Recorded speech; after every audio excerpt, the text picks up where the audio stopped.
have the priority. Well, it's great to be here. Thanks, everyone.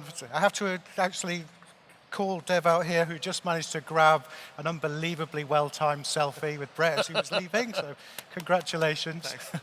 Thanks. Thanks so much for doing this, guys. I was just hoping that you could kind of tell us more about what you do before we kind of move on to the main topic. So, Dev, if you want to start with Sure. an outline. I'm the CEO of a company called MongoDB. MongoDB is essentially a next-generation database, and many of you may know what a database is, but we basically believe that every layer of the software stack has been disrupted except for the database layer. And with today's rich, modern applications, a new platform is required, designed to essentially do three things. One, support all the rich data types that people use today.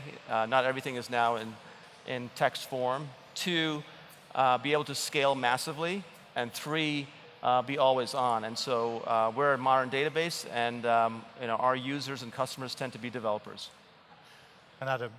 So Cornerstone today is the world's largest cloud talent management company. We help organizations around the world recruit, train, and manage their people, effectively helping with the entire employee life cycle, from recruiting and hiring somebody to onboarding them, managing their training and development, dealing with their performance reviews, their goal setting, tracking their performance over time, paying them based on how they're performing, using that same data to further train them to the extent there are performance gaps, and use all of that to manage mobility in the organization, which I'm sure we're going to talk about. Yeah, great. I mean, and the topic today was about where, home is where the CEO is, but as you guys both know, it's like increasingly that's where the workforce is as well.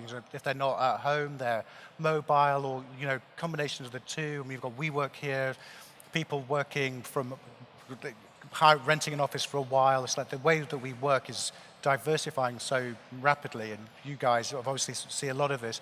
And where do you see the friction points now with this trend? I mean, what are the kind of difficulties companies face? Well, it's hard to drive engagement when you have people working in disparate locations, especially if they're not working with anybody else in their region.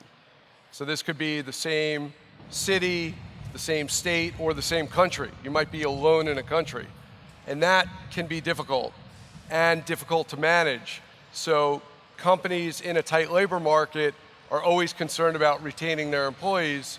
One of the best ways to retain an employee is to keep them engaged. And so the challenge is, how do you engage people that are working from home or working remotely? Right. Well, I have the unique perspective. The second company I started, actually, I was the remote employee. I essentially tried to start the company in the New York area and ultimately moved the business to Boston. And we had just had a young baby, so we were in no position to relocate. And so I essentially became the remote employee.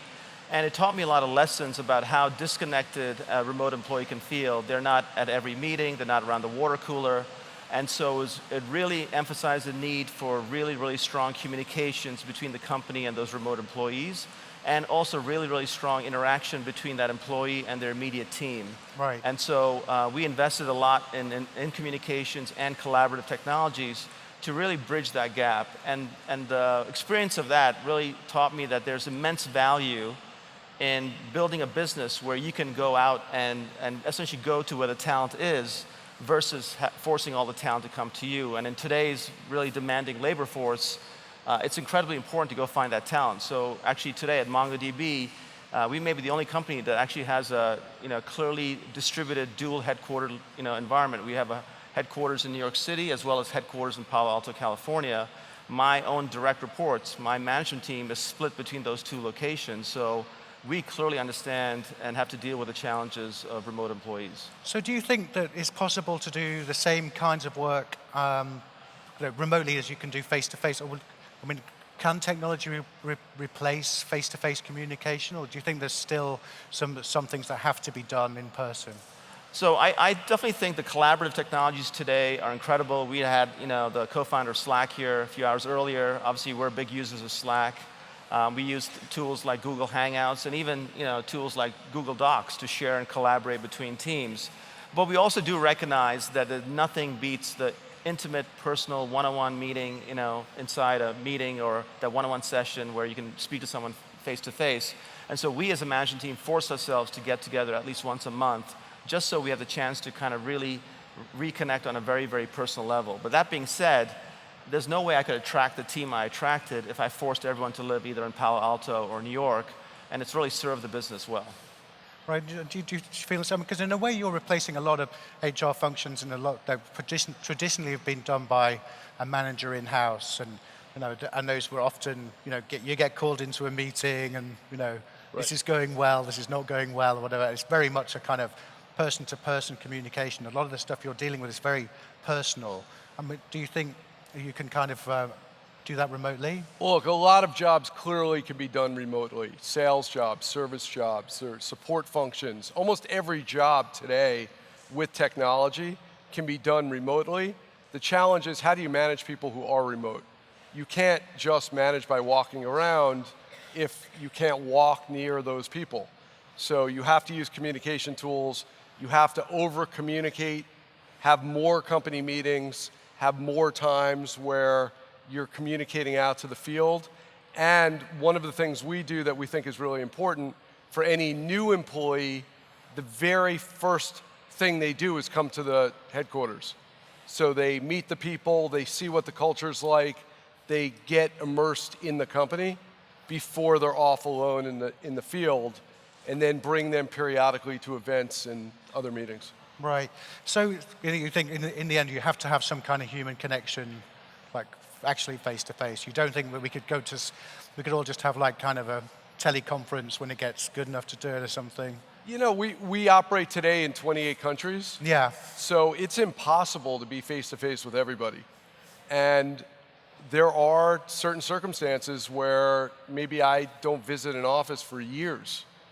And the communication is via Skype or BlueJeans or webcams or WebEx, and that is the primary way of interacting with those people. Right, it seems to me that there's kind of generational change as well as a technological change. And I know you guys both offer unlimited holiday, for example. I mean, do you see that as like the new workforce? Are they happier to work with a kind of remote CEO? Are they more comfortable with that? Do you see a generational divide in the workforce about how they're adapting to this, frankly, massive change in the way we all work in our lives? I mean, what we've seen is that people are used to being able to work from anywhere. So the game has shifted to one of, I'm the manager and you're the employee, to one of, we're coworkers and we mutually respect each other. So one form of mutual respect is unlimited vacation. Another form of mutual respect is flex time, right? People work when they need to, they get their jobs done, and when they don't need to work, they could take time off. Or if they have something personal that's urgent, they can deal with that and work at a different time of day.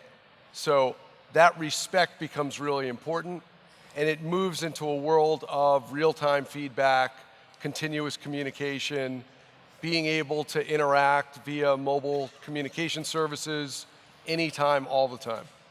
Yeah, I would say one of the things I hear a lot of companies, they all give lip service, we value all our employees, we value remote employees, but I see many companies who do not walk the talk. I'll give you one example. We had an all-hands meeting last week, and the management team actually ran it twice. We actually ran it one session for our North American and our European employees, and then we ran the same all-hands meeting again later that day for our employees in Asia. And for them, they had I think the people in Asia, who are many, many time zones away, really appreciated the fact that I and our CFO were online in real time, could answer questions in real time. And so that's one example, one small example of the fact that where you have to walk the talk. So I agree with Adam. If you do not build into your kind of culture and your operating framework a way to really keep these employees engaged and feel really valued, people will see through that very, very quickly. Right. We spend a lot of time also recognizing, rewarding employees in remote offices for the work they're doing and how they're living the values.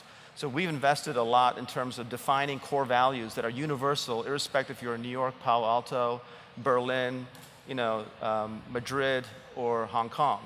And we really go out of our way to recognize employees who live that value. So that helps institutionalize those values. And then the last thing we spend, I shouldn't say the last thing, but one of the other things we spend a lot of time on is really leadership training. Because at the end of the day, employees don't leave companies, they leave their boss, who in their minds represents the company. Right. And so the way you can develop your leaders to be better leaders by coaching them and developing their skills around how do you give a one-on-one meeting, right? And in many cases, and we talked about this offline, in a startup world, many times you have first-time managers who are very inexperienced. And so you add the double complexity of being a first-time manager and then dealing with remote employees. And how do you give them, how do you coach them on setting expectations? How do you coach them on giving feedback? How do you have that one-on-one session? How do you deal with an employee who thinks they're ready for a promotion? You think they're a good employee but not ready, and how do you do that in a way that doesn't demotivate them? Those are all tricky things, and it's magnified and compounded by the fact that you may not see that employee right. Every day. And so that becomes really critical enabler to make this happen. I mean, and I guess, like, as you say, you're going to be, and especially with people here say you're going to be starting with a young team and a diversified team, and you may not have much management skill. So I mean, what kind of tips would you give people who are here today to kind of remotely manage a smaller group of people? So one is over-communicate. You want to communicate a lot and often, and don't be afraid to repeat yourself. You'd be surprised how often you have to give the same message before people truly remember what you're talking about. So sorry, what did you say again? Repeat, repeat, and repeat again. I also fully agree about the leadership development. At startups, you have a lot of people that are first-time managers, and give them coaching and advice on how to manage those remote teams. Also, keep in mind that some people prefer to be remote. So early on, we had most of our employees at headquarters, but a few that were outside the office. And I remember there was somebody that actually moved to LA, so they moved really close to the office, but they still didn't want to come into the office. They were so used to working from home, they had established a way of doing their job effectively that being in the office for them was not a benefit, it was a distraction.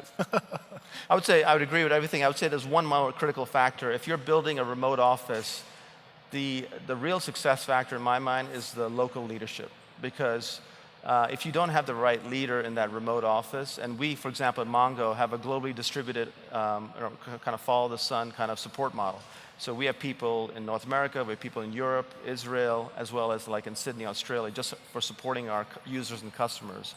If you don't have the right leadership in those remote offices, you see that showing up in terms of attrition and engagement rates and so forth. So the degree of success is highly correlated to having a strong leader in that office. Ideally, we want someone you can kind of cross-pollinate, either relocate from an environment where they already know the culture, or they've just grown up in an environment and showed a tremendous potential in the remote office and they've earned the right, or you bring in someone from the outside. If you bring in someone from the outside, it's really, really important to inculcate them into the culture and the values that are important for the company. So because that's a huge correlating factor to success. Right. So I it all starts agree. at the top then.